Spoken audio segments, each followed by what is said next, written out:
Righty, we're back in the diesel shop again today, and would you believe it, we've got another TD27 pump to do. Now this TD27 pump's been sent to me by a customer. TD27 housing, WLT Master Ford compensating housing, very aggressive 4JB1 cam plate, and 4JB1 right hand rotation, 11mm road head and plunger. So we'll go ahead and we'll build this today. Right, a bit of an update quite a nice on the old TD27 pump here, swapping bits over. She's all going together very nicely.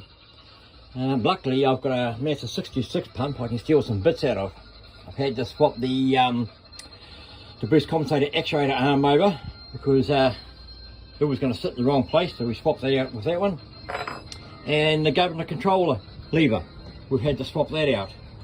So yeah, bear in mind if you're going to use WLT top, WLT pump is left-handed, left-hand rotation, and of course TD27 is right-hand rotation. So there's a few bits you need to swap over, but she's coming together. Alrighty, there we go.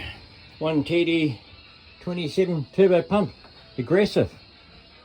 Alright, so customer can come and get it, and you can cowboy tune it, or you can send away and get it bench tested, all ready to go.